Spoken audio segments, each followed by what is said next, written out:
بسم اللہ الرحمن الرحیم۔ السلام علیکم ورحمۃ اللہ وبرکاتہ۔ دوستو، ایسے اسلامی واقعات سننے کے لیے ہمارے چینل کو سبسکرائب ضرور کریں۔ حابیل اور قابیل کا واقعہ۔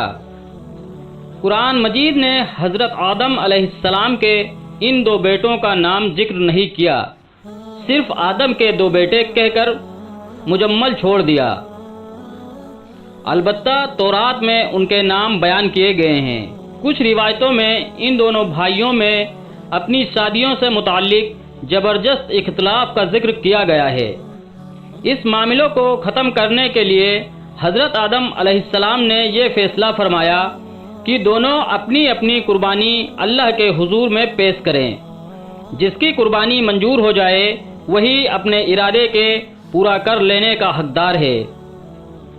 جیسا کہ تورات سے معلوم ہوتا ہے، اس زمانے میں قربانی کے قبول ہونے کا یہ الہامی طریقہ تھا کہ نذر و قربانی کی چیز کسی بلند جگہ پر رکھ دی جاتی اور آسمان سے آگ ظاہر ہو کر اس کو جلا دیتی تھی۔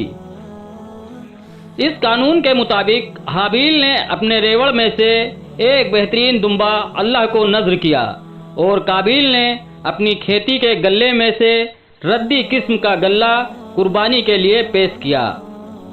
دونوں کی اچھی اور بری نیتوں کا اندازہ اسی عمل سے ہو گیا، اسی لیے دستور کے مطابق آگ نے آ کر حابیل کی نذر کو جلا دیا اور اس طرح قربانی قبول ہونے کا شرف اس کے حصے میں آیا۔ قابیل اپنی اس توہین کو کسی طرح برداشت نہ کر سکا اور اس نے غیظ و غضب میں آ کر حابیل سے کہا کہ میں تجھ کو قتل کیے بغیر نہ چھوڑوں گا تاکہ تو اپنی مراد کو نہ پہنچ سکے۔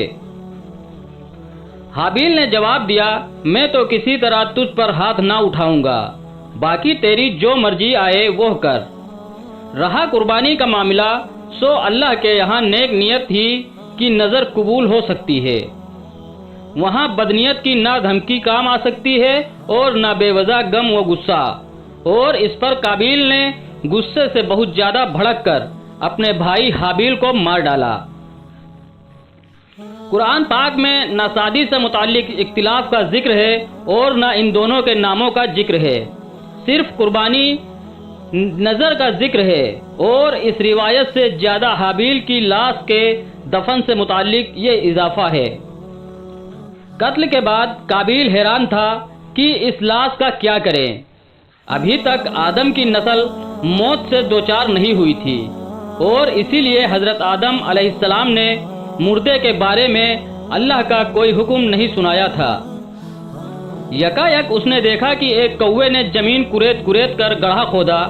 قابیل اسے دیکھ کر چیتا کہ مجھے بھی اپنے بھائی کے لیے اسی طرح گڑھا کھودنا چاہیے، اور کچھ روایتوں میں ہے کہ کوے نے دوسرے مردے کوے کو اس گڑھے میں چھپا دیا۔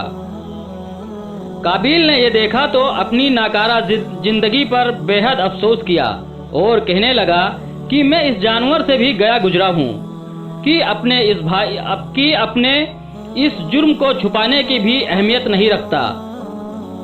شرمندگی اور افسوس سے سر جھکا لیا اور پھر اسی طرح اپنے بھائی کی لاش کو مٹی کے حوالے کر دیا۔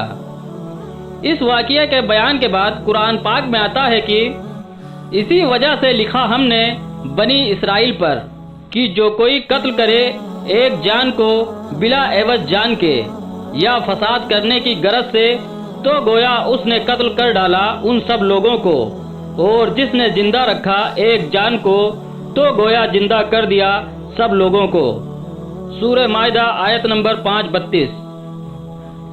امام احمد نے اپنی مسند میں حضرت عبداللہ بن مسعود رضی اللہ تعالیٰ عنہ سے ایک روایت کی ہے کہ اللہ کے رسول صلی اللہ علیہ وسلم نے فرمایا کہ دنیا میں جب بھی کوئی جرم سے قتل ہوتا ہے تو اس کا گناہ حضرت آدم علیہ السلام کے پہلے بڑے بیٹے قابیل کی گردن پر ضرور ہوتا ہے، اسی لیے کہ وہ پہلا آدمی ہے جس نے ظالمانہ قتل کی شروعات کی اور یہ ناپاک سنت جاری کی۔ سورہ مائدہ کی ذکر کی گئی آیت اور اوپر لکھی حدیث ہم پر یہ حقیقت ظاہر کرتی ہے کہ انسان کو اپنی زندگی میں ہرگز کسی گناہ کی ایجاد نہیں کرنا چاہیے، کیونکہ کائنات میں جو آدمی آگے سے اس بدعت یا نئے کام کا اقدام کرے گا تو بدعت کی بنیاد رکھنے والا بھی برابر اس گناہ کا حصے دار بنتا رہے گا اور ایجاد کرنے والا ہونے کی وجہ سے ہمیشہ والی جلت اور گھاٹے کا حقدار ٹھہرے گا۔